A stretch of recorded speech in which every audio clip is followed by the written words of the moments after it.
A government destroyed illegal drugs in public. Then the world's most powerful naval empire went to war over the loss. In 1839, on the coast of southern China, Imperial Commissioner Lin Zexu forced foreign merchants to surrender more than 20,000 chests of opium. The drug was prohibited under Qing law. The trade was criminal. The addiction crisis was real. Silver was draining out of the empire. Officials were being corrupted. Families were being ruined. Soldiers and clerks, merchants and laborers, scholars and servants, all were being pulled into a narcotics economy that mocked the authority of the state. The Daoguang emperor had finally sent a man with the authority to act. So Lin acted. The opium was destroyed at Humen. It was broken down, mixed with lime and salt water and washed away. From the Qing point of view, this was law enforcement. From the British point of view, it became an outrage against property, trade, and national honor. And that is how one of the most consequential wars of the 19th century began. Not with a formal declaration of conquest, not with a dispute over borders, not with a battlefield accident, but with a question that still sounds morally grotesque. Can an empire claim the right to sell poison, then call it civilization when someone tries to stop it?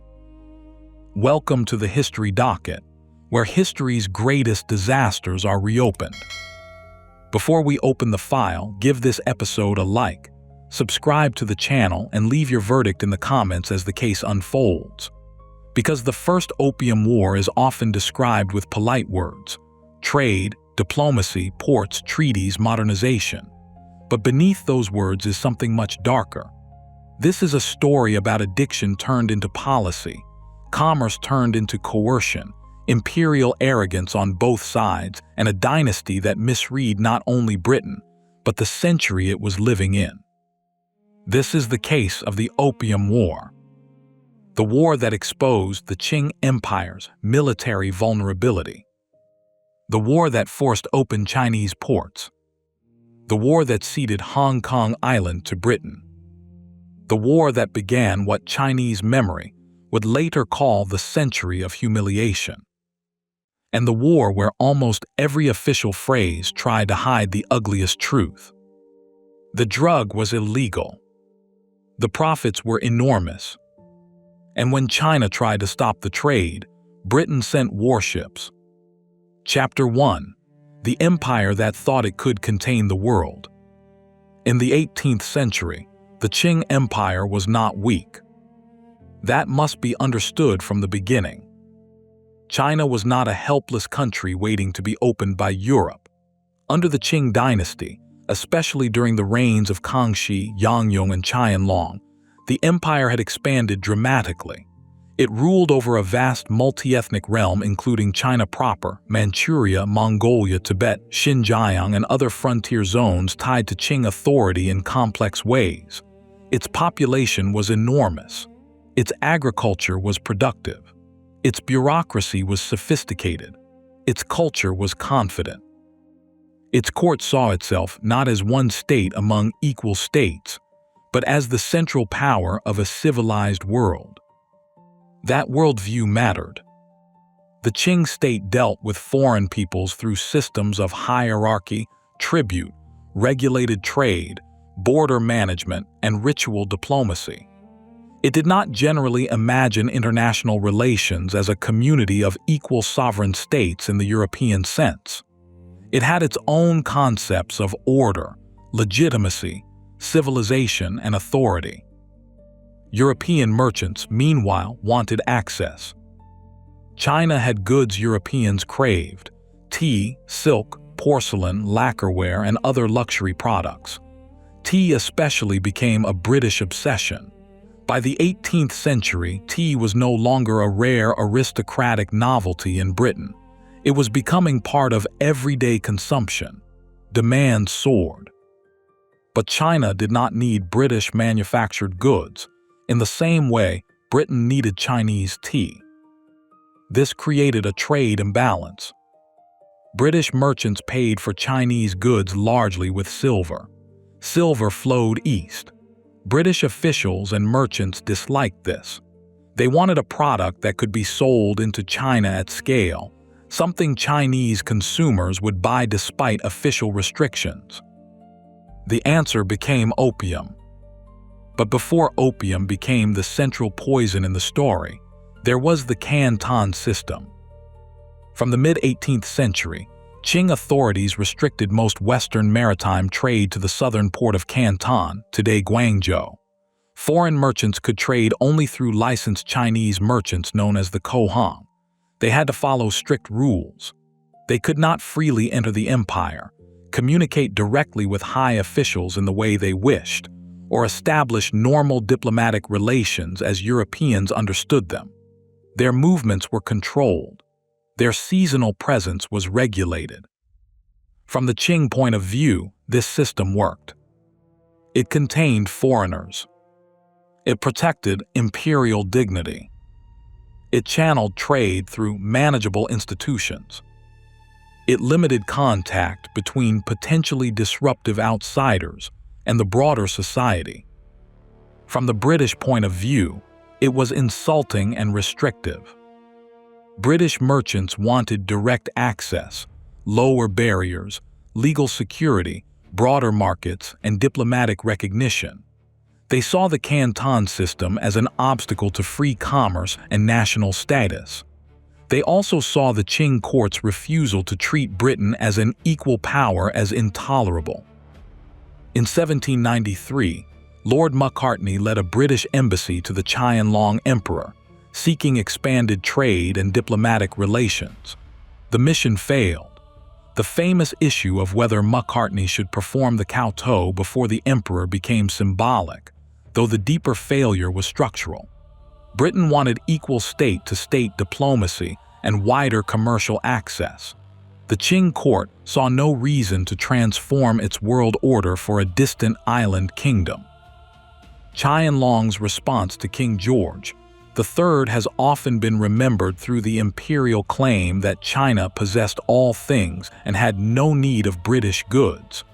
We should treat the language as court rhetoric, not as a simple statement of economic ignorance. But the message was clear enough. The Qing court did not believe Britain could force a new relationship. This was not stupidity. It was confidence rooted in long experience. For centuries, China had managed foreign trade, frontier peoples, and maritime contact without surrendering control over the empire's internal order. The Qing state had defeated powerful steppe enemies, governed vast territories, and absorbed or regulated outsiders through established systems. But the world was changing. Britain was not simply another maritime trader.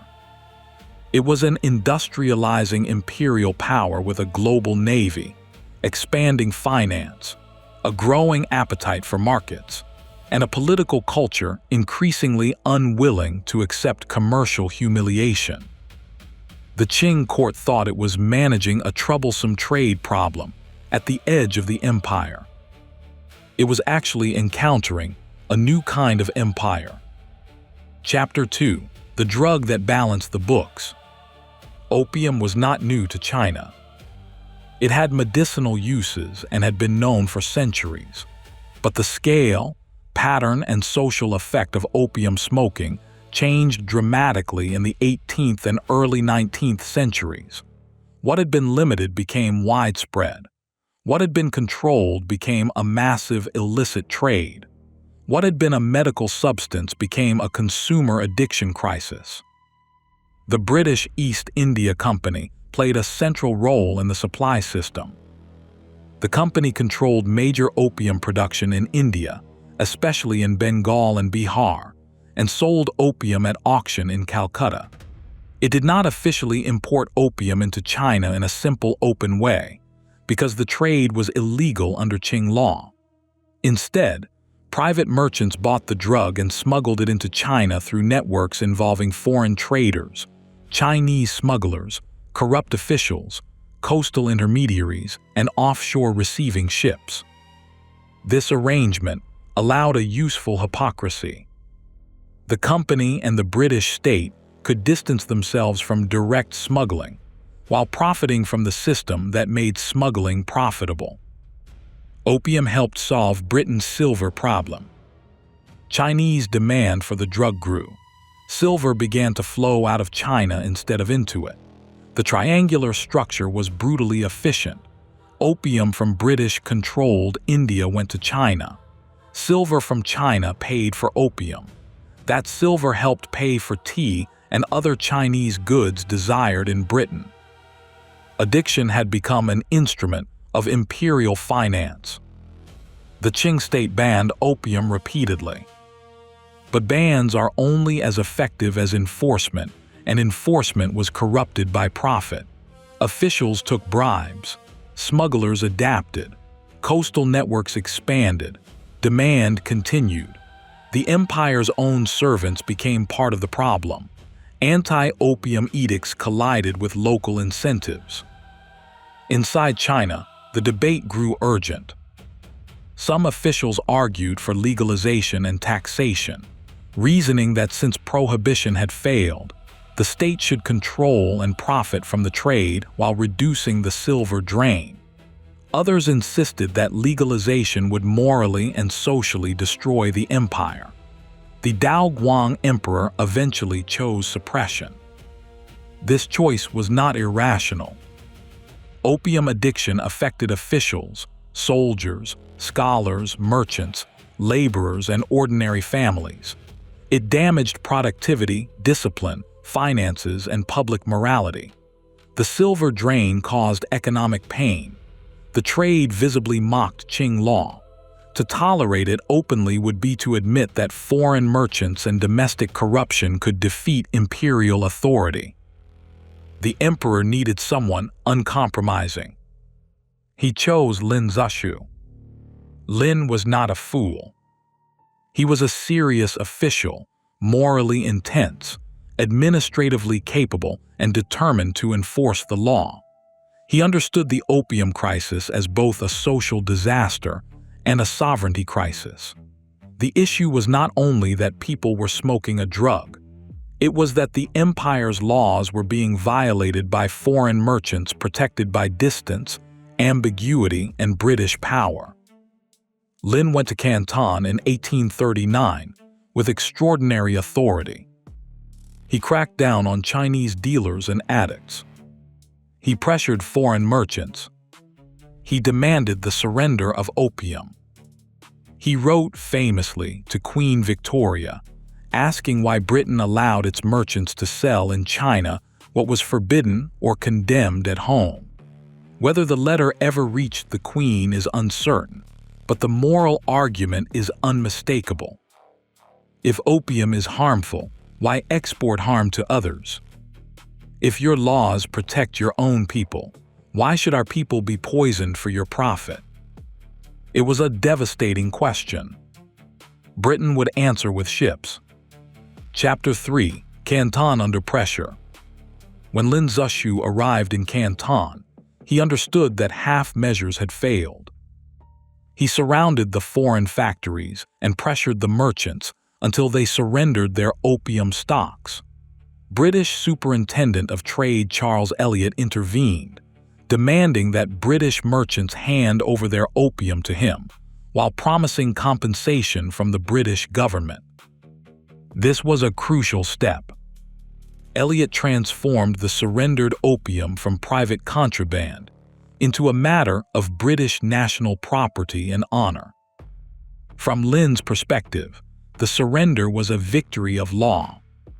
From the British merchants' perspective, it was coercion. From Elliot's perspective, it created a claim. The amount was enormous, more than 20,000 chests of opium. Lin did not sell it. He did not quietly absorb it into corrupt channels. He destroyed it.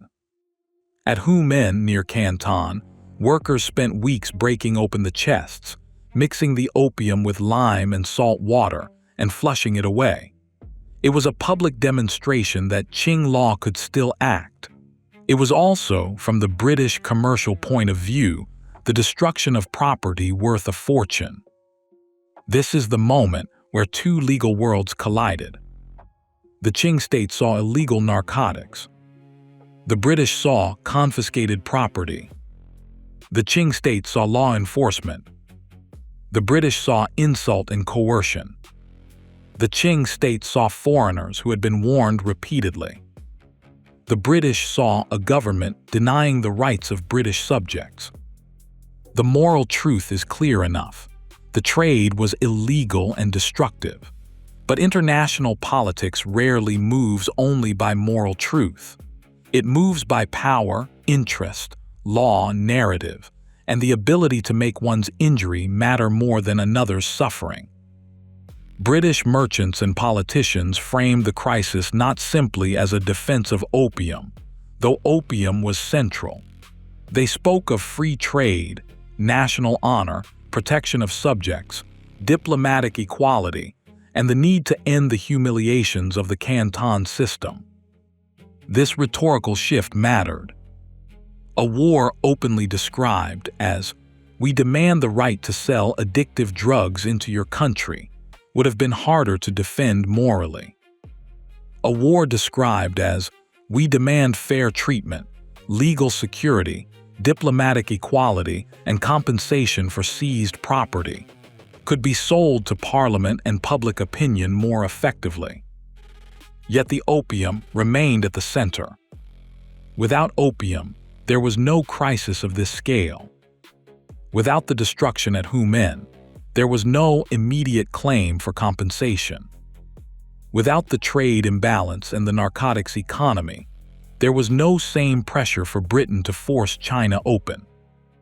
The war did not have one cause, but it had one poisonous core. Chapter 4: The Spark After Humen.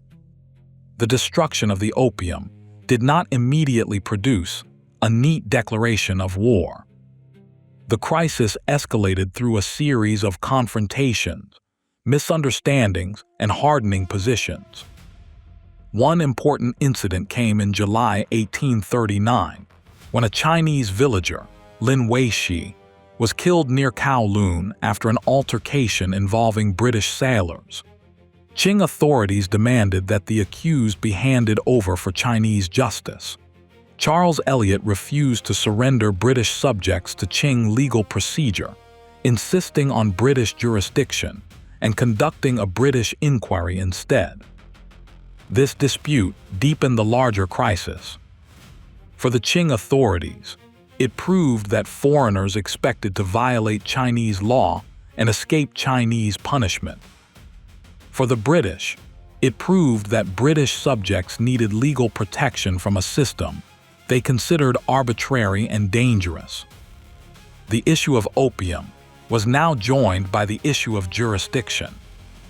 Who had the right to judge foreigners on Chinese soil or in Chinese waters? Who had sovereignty? Who defined law? Lin tightened pressure. Trade was restricted. Supplies to the British were cut off. Elliot withdrew British merchants to Macau and then to ships offshore.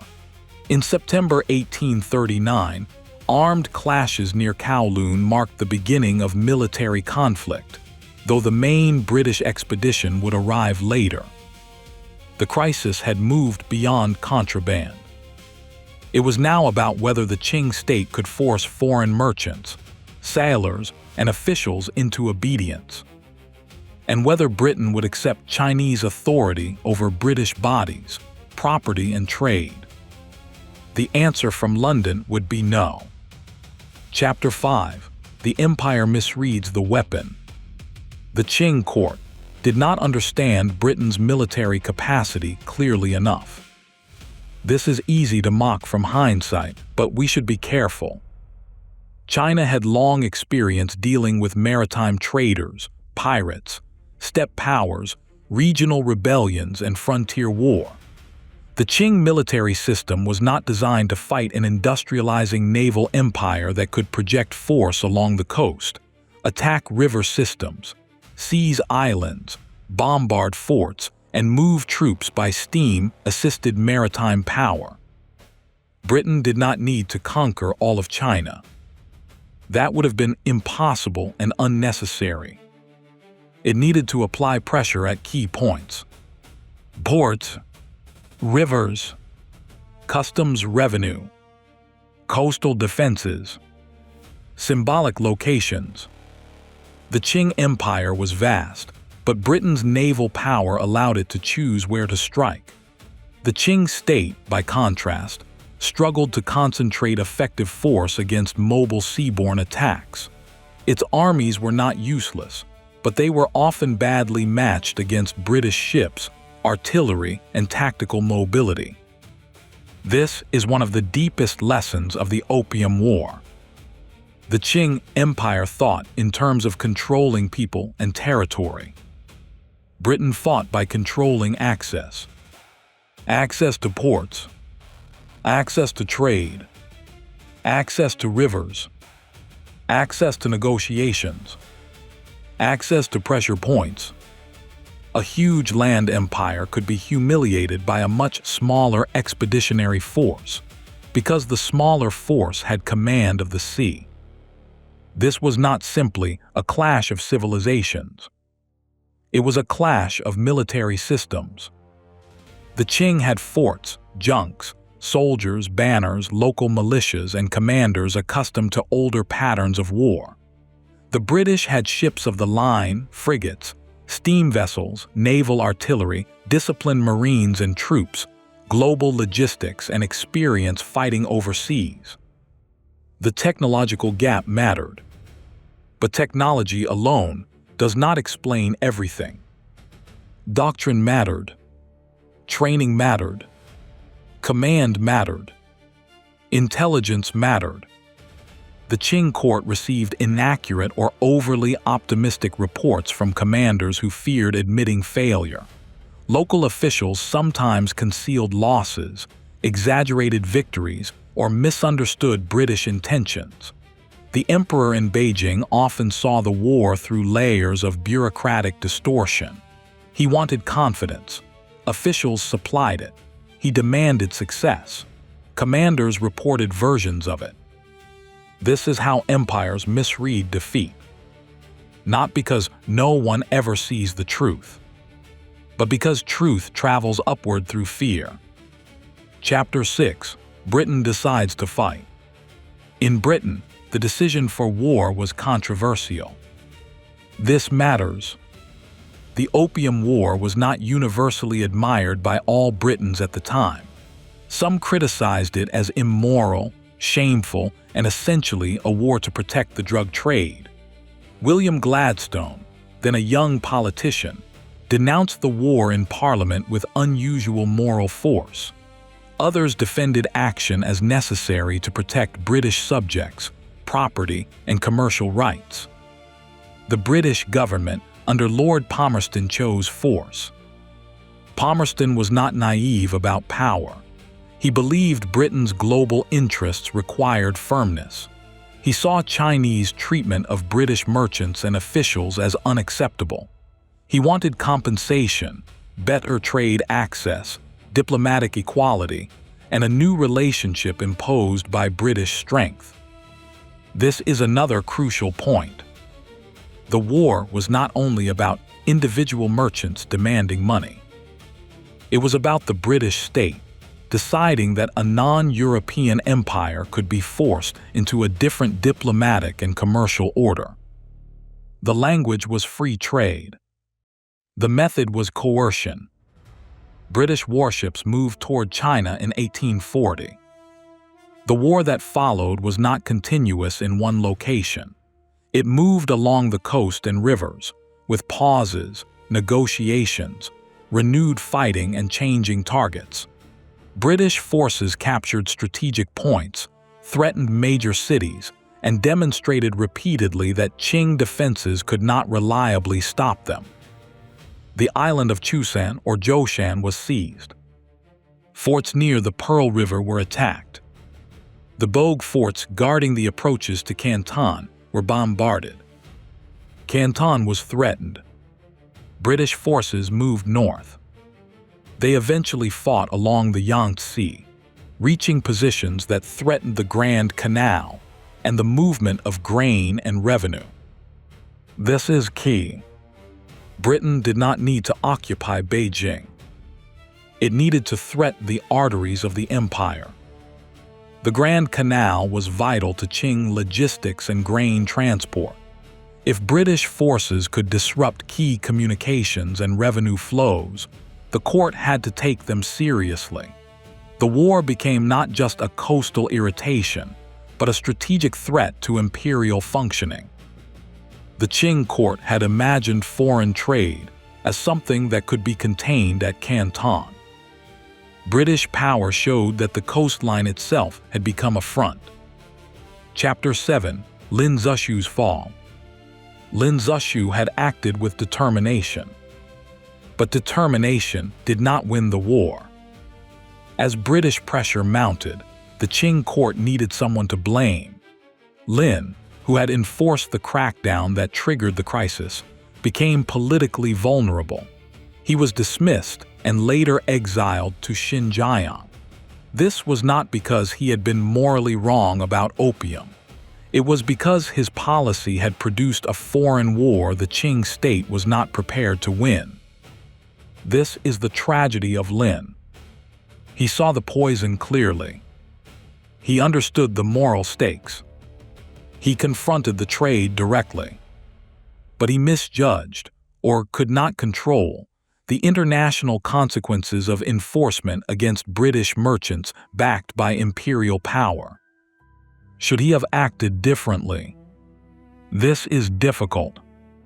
If he had tolerated the trade, the addiction crisis and silver drain would have continued. Qing law would look meaningless. Corruption would deepen. The emperor demanded action. The empire's sovereignty was already being insulted daily. If he acted forcefully, he risked war. He acted. War came. Lin becomes a figure of tragic seriousness. Right about the disease, wrong about the empire's ability to survive the treatment. The Qing state punished the doctor because the patient screamed. But the underlying illness remained. Opium did not disappear. British pressure did not disappear. Qing weakness did not disappear. The removal of Lin did not solve the problem because the problem was not one official's severity. It was the collision between a state trying to enforce its law and a global empire willing to use war to break the enforcement. Chapter 8: The War Along the Coast. The First Opium War revealed, again and again, the mismatch between Qing defenses and British expeditionary warfare. Chinese forts could be brave but vulnerable. Local troops could fight, but often lacked the weapons, training, coordination, and command structures needed to defeat British naval assaults. British ships could bombard from positions Qing forces struggled to answer. Steam-powered vessels, though still limited, gave Britain new mobility against wind and current. The Royal Navy could move troops, attack coastal defenses, and shift pressure from one region to another. The Qing court often could not tell whether British forces were raiders, negotiators, conquerors, or pirates in imperial clothing.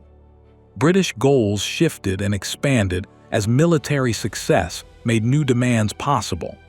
What began with compensation and trade grievances became a broader restructuring of China's foreign relations. For local Chinese communities, the war was not an abstract clash of empires. It meant bombardment, fear, disrupted trade, military requisitions, rumors, and sometimes violent confrontations with foreigners and Qing troops alike. Many Chinese officials and soldiers fought with courage. Some commanders resisted fiercely.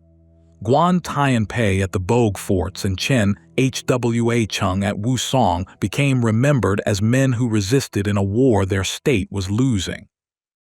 But courage could not compensate for strategic mismatch. The British were not invincible everywhere. They suffered disease. They faced logistical problems. China's size made full conquest impossible. Tropical and coastal conditions were difficult. British forces were limited in number.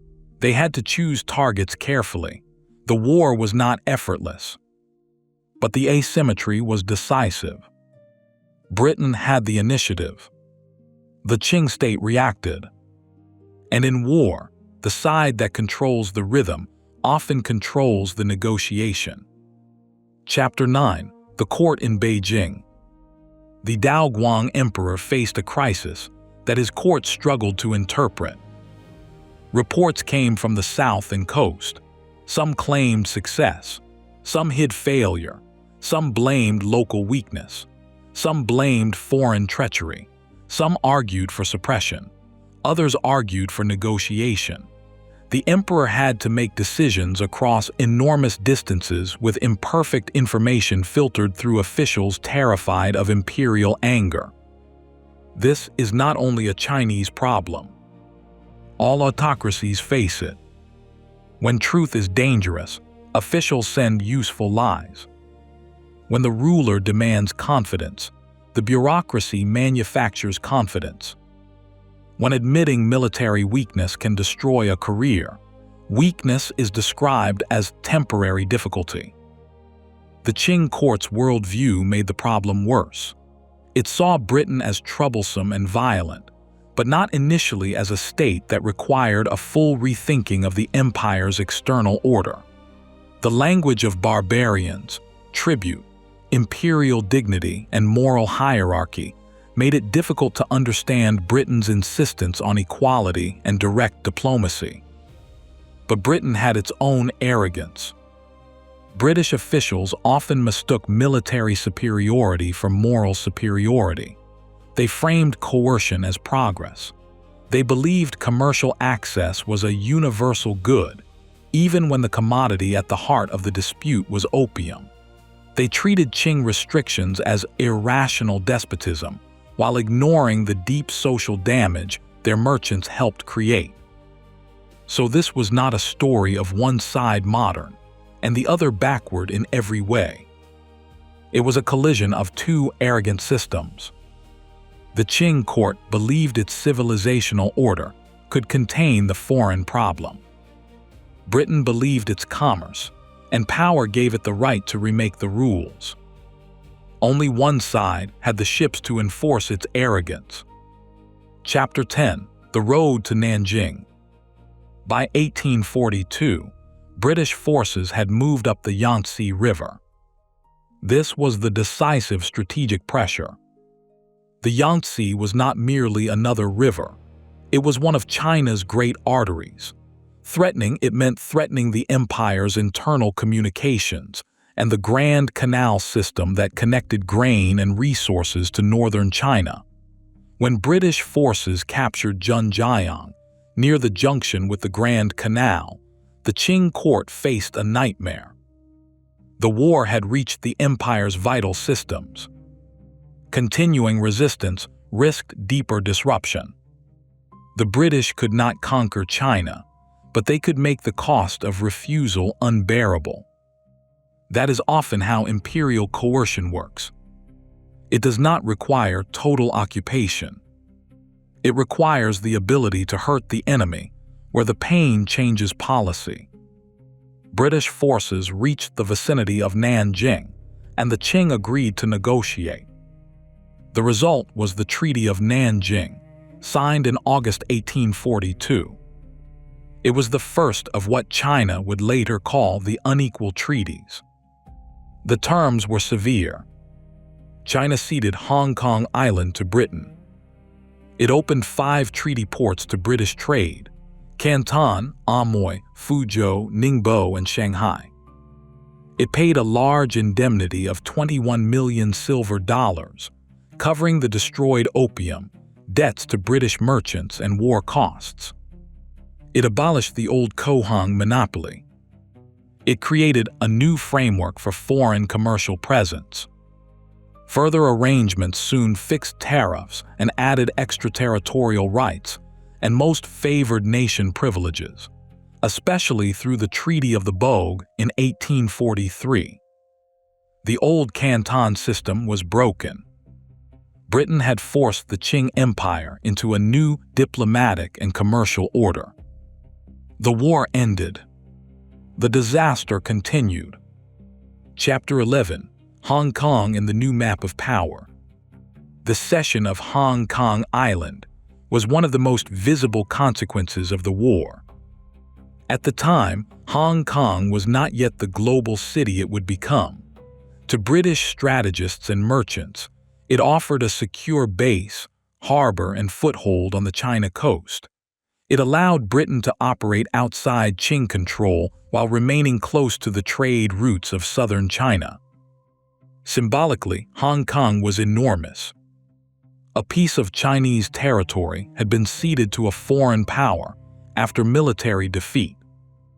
This was not simply a regulated trading station. It was sovereignty transferred under pressure. It marked a new era in which foreign states could carve legal and territorial privileges out of the Qing Empire through force. Shanghai's opening would prove equally transformative. At the time of the treaty, Shanghai was not yet the international metropolis it would become, but treaty port status would help turn it into a major center of foreign trade, finance, migration, and semi-colonial power. Treaty ports became spaces where Chinese sovereignty was limited, foreign merchants operated with special protections, and new social worlds emerged. The Opium War did not colonize all of China, but it fractured the old system of control. The Qing state still ruled vast territories. The emperor still sat in Beijing. The bureaucracy still functioned. Taxes were still collected. Examinations still ran. But the empire's outer shell had cracked. Foreigners had gained protected access. The court had been forced to sign. The myth of complete imperial control over maritime trade was gone. And other powers were watching. Britain had opened the door. France, the United States, Russia, and others would seek their own advantages. The defeat was not only military. It was diplomatic multiplication. Once one foreign power extracted privileges, others demanded similar treatment. Chapter 12: The Moral Camouflage of Free Trade. The British liked to speak of free trade. In the 19th century, free trade became almost a moral language in British political thought.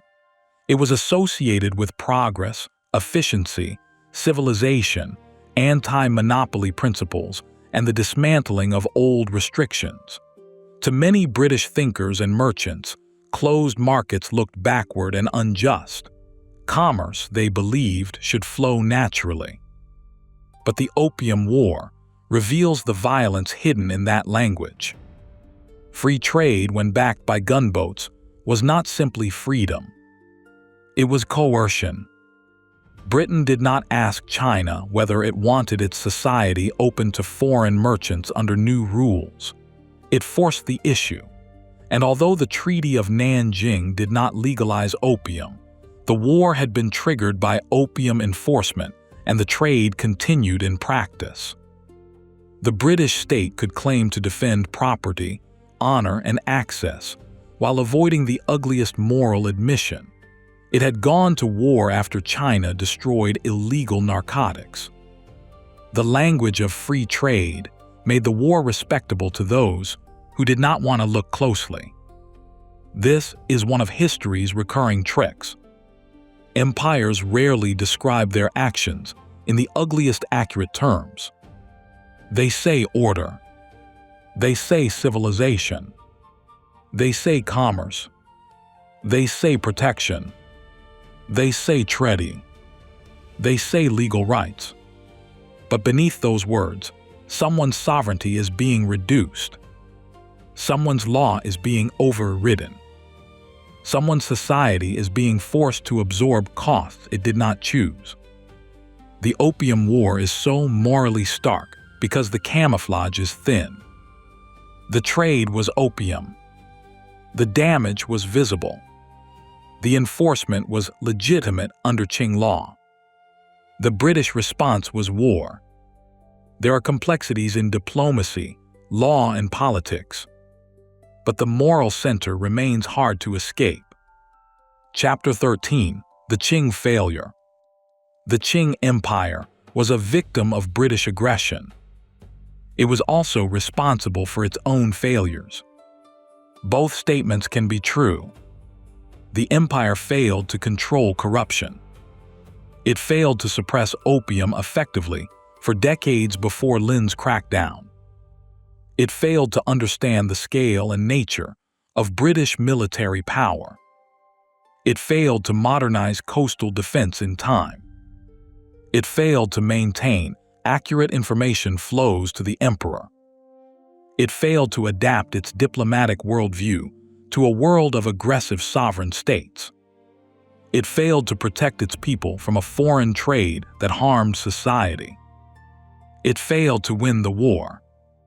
But these failures must be judged in context. The Qing state was not lazy or stupid.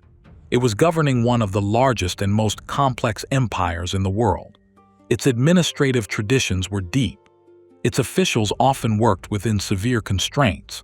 The opium trade was not easy to suppress because profit created corruption at every level. Britain's naval power was not an obvious threat in the same way an invading steppe army might have been. Industrial warfare was changing faster than many non-European states could adapt. Still, the Qing response exposed dangerous rigidity. The empire treated the problem as if moral authority and imperial command could overcome global capitalism backed by naval force. It saw the opium trade as a criminal and moral disorder, which it was, but failed to prepare for the possibility that the criminals had a state behind them. This was the fatal misreading. China was no longer dealing only with merchants. It was dealing with an empire whose merchants could summon war. Chapter 14: The British Failure. Britain won the war. But moral victory is another matter. British officials claimed to defend trade, legal security, and diplomatic equality. Some of these demands were not inherently unreasonable in abstract terms. The Canton System was restrictive. Foreign merchants did face arbitrary conditions. Communication with Qing officials was difficult.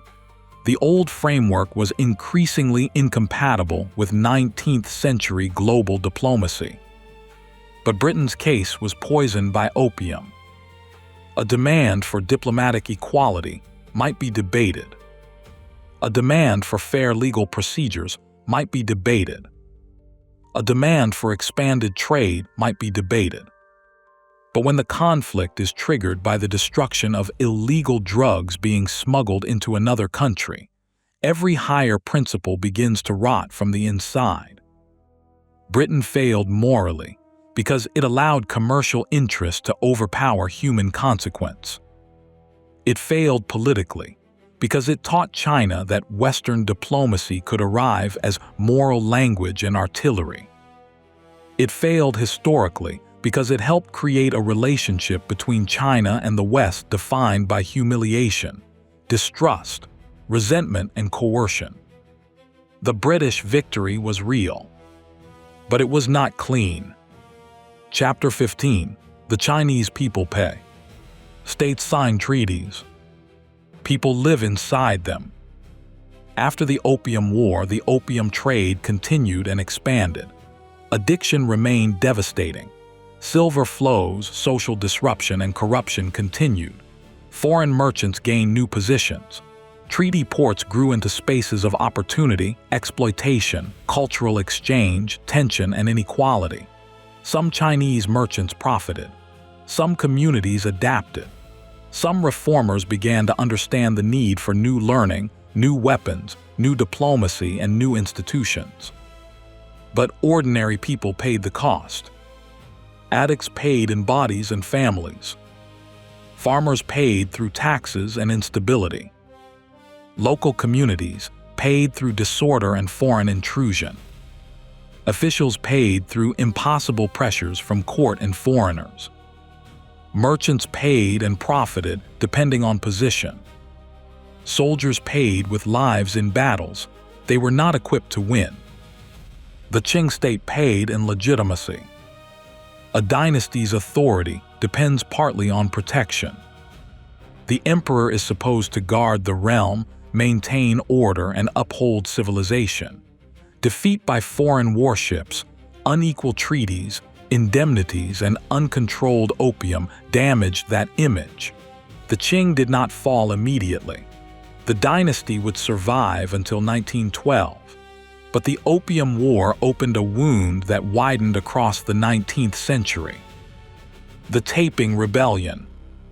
The Second Opium War. Further unequal treaties. Foreign spheres of influence. Internal reform crises. Anti-foreign uprisings. Military defeats.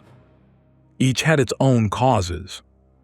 But the First Opium War marked the beginning of a new era in which Qing weakness before foreign powers became impossible to hide. Chapter 16. Lin Zexu's Afterlife. Lin Zexu lost politically in his own time, but history has treated him differently. In Chinese memory, Lin became a symbol of patriotic resistance, moral courage, and anti-drug determination.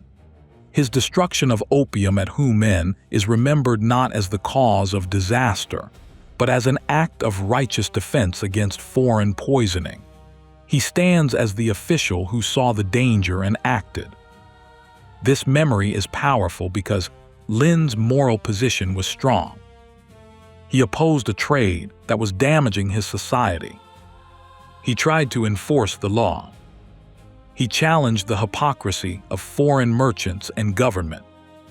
He understood opium as a threat not merely to individuals, but to national strength. Yet Lin's tragedy remains. Moral clarity was not enough. A state must be able to defend the policy it declares. Lin had the right enemy in mind, but the empire lacked the tools to defeat that enemy. That makes him a perfect figure for the History Docket. A man right about the danger, wrong about the balance of power, and punished by the very state he tried to save. Chapter 17. The Treaty System. The Treaty of Nanjing was only the beginning. The Treaty of the Bogue in 1843 added important privileges, including extraterritoriality for British subjects and most favored nation treatment. Extraterritoriality meant that British subjects in China would not be fully subject to Chinese law in the same way as Chinese subjects. They would be handled through British legal authority. This was a profound blow to sovereignty. Most favored nation status meant that if China granted privileges to another foreign power, Britain would receive them too. Other countries soon gained similar treaties. The United States secured the Treaty of Wangheia in 1844. France secured the Treaty of Whampoa in 1844. Each treaty deepened the transformation. The Qing Empire was not colonized outright, but its sovereignty was sliced into exceptions. Ports open here, foreign courts there. Missionary rights later expanded. Tariffs constrained. Territorial cessions. Indemnities. Concessions. Diplomatic legations. The treaty system created a semi-colonial order. China remained a state, but one increasingly forced to operate under rules imposed by foreign powers. This is why the Opium War matters beyond the war itself. It created a model. Force China into a treaty. Use the treaty to gain privileges. Use privileges to demand more. If China resists, apply more force. This cycle would shape the 19th century. Chapter 18. the war that changed Chinese history.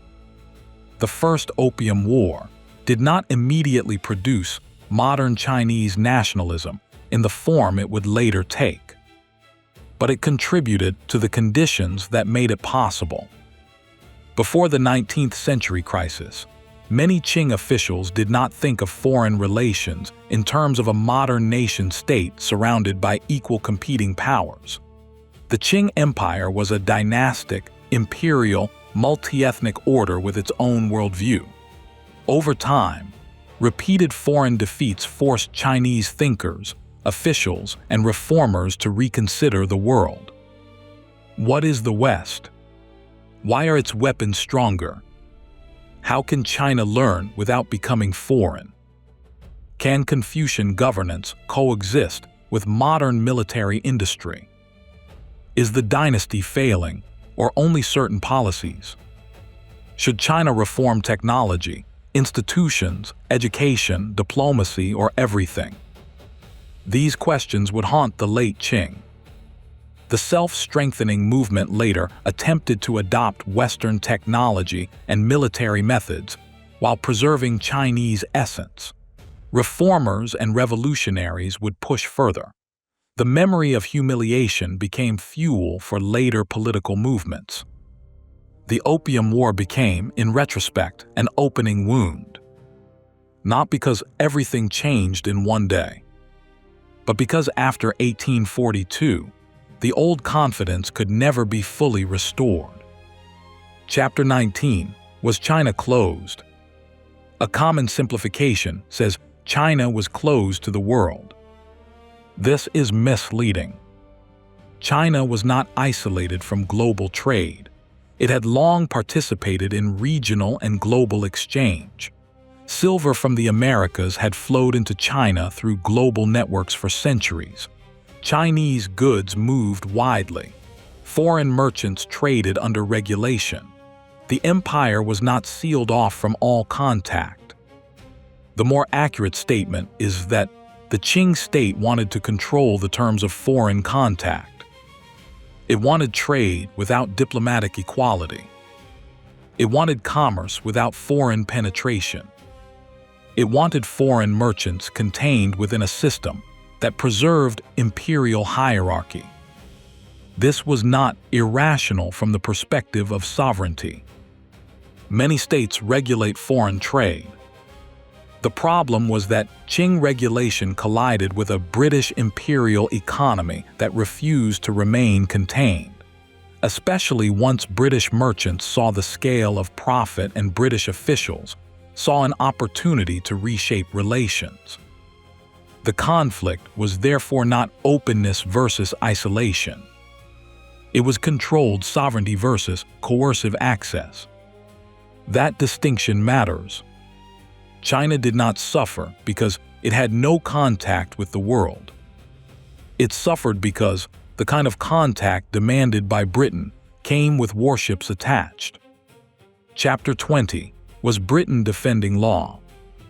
British defenders of the war argued that Chinese authorities had acted arbitrarily, that British merchants were confined and coerced, that property had been destroyed, and that proper diplomatic relations were impossible. There were real issues in the Canton System.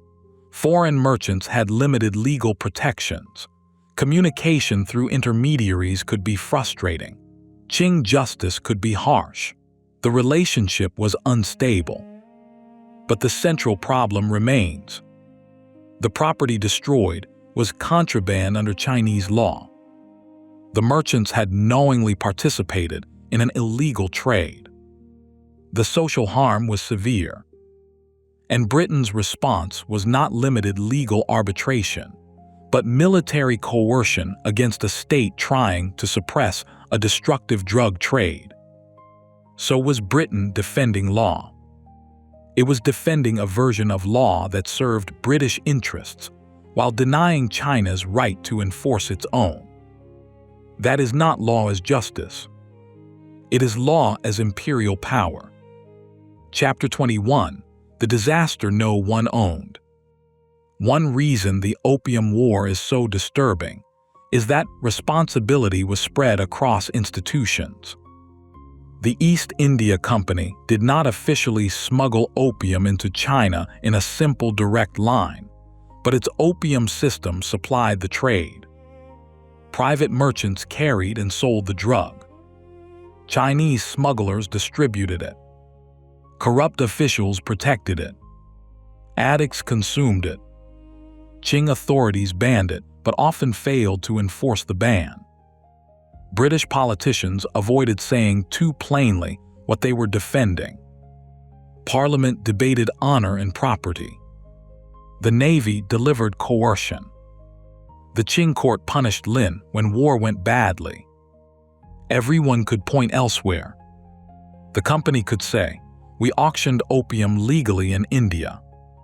Merchants could say, "Chinese buyers wanted it." British officials could say, "We defend subjects and property." Chinese smugglers could say, "Officials take bribes." Qing officials could say, "The foreign barbarians corrupt the people." The emperor could say, "My officials failed." This is how great moral disasters survive. Each participant narrows his responsibility until no one seems to own the whole. But history can widen the lens. The system was built for profit. The profit depended on addiction.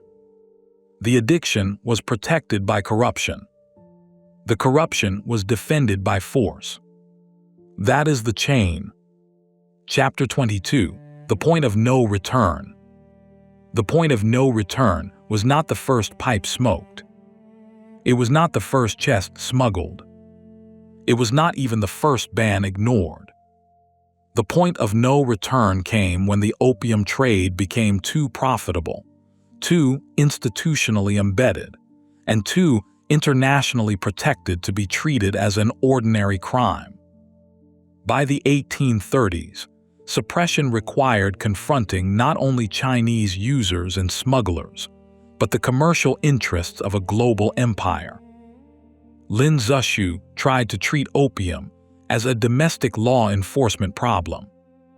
But opium had become an international power problem. That was the fatal mismatch. The Qing state could arrest Chinese dealers. It could punish addicts. It could pressure merchants in Canton. It could destroy stockpiles. But once British officials converted the seized opium into a national claim, the issue moved beyond police action. China was no longer simply enforcing prohibition. It was challenging British imperial commerce.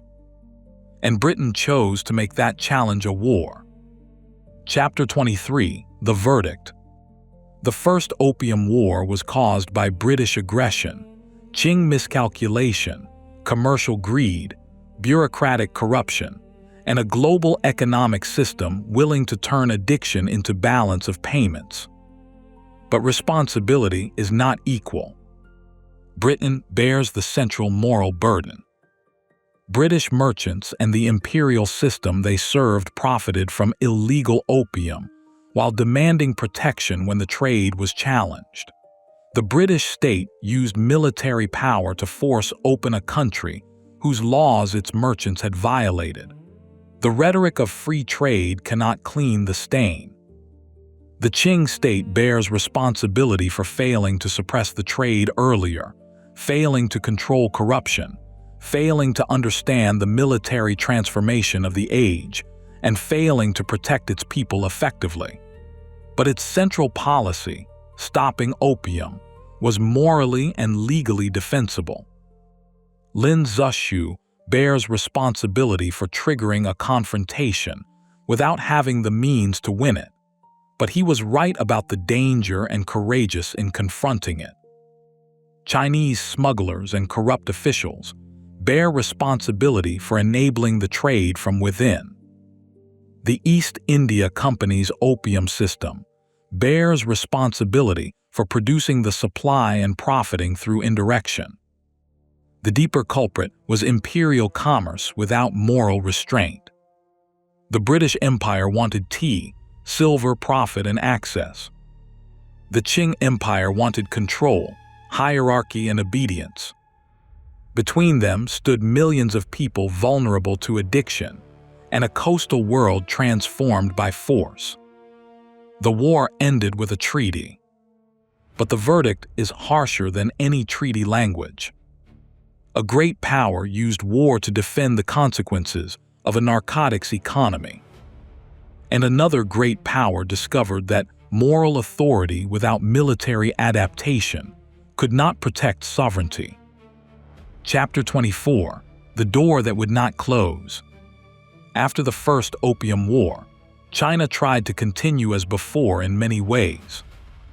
Dynasties often do. A defeat can be explained as local failure, bad commanders, foreign treachery, temporary misfortune, or insufficient enforcement. The human mind resists the idea that one war has revealed a structural crisis. But the door had opened. Foreigners had learned that force worked. Chinese officials had learned that the coast was vulnerable. Merchants had learned that treaty ports could be profitable. Other powers had learned that China could be pressured. Reformers had learned, slowly and painfully, that the old military and diplomatic systems were inadequate. The Qing dynasty would face rebellions of almost unimaginable scale, especially the Taiping Rebellion. It would face more foreign wars. It would face internal reform movements and conservative resistance. It would face humiliations that made the Opium War seem like the first chapter of a much longer crisis. And in Chinese historical memory, the First Opium War became more than a defeat. It became a symbol of awakening through humiliation. The beginning of an era when foreign powers forced China to confront the gap between civilizational confidence and military reality. That gap is one of the most dangerous spaces any state can inhabit. Chapter 25: What the Opium War Really Means. The Opium War is not only a Chinese story. It is not only a British story. It is a world history story because it reveals the structure of the 19th century. Industrial and naval power could force open older empires. Commercial language could hide coercion. Private profit could drive public war. Addiction could become geopolitical. Treaties could be unequal while still wearing the form of law. A state could remain sovereign on paper while losing control piece by piece. The war also warns us against comforting narratives of modernization. It is often said that the Opium War forced China to open to the modern world. But opening is too gentle a word when the door is broken by cannon. Modernity arrived not as a neutral gift, but as pressure, humiliation, extraction, and violence. China did need to understand the changing world. But Britain did not go to war to educate China. It went to war to secure interests. The tragedy is that both things could be true at once. The Qing Empire needed reform, and the British assault was unjust. History is often uncomfortable because it refuses to let one truth cancel another. Chapter 26: The Last Question. If Lin Zexu had not destroyed the opium, would the war have been avoided? Perhaps temporarily, but the underlying conflict would have remained. British merchants wanted more access.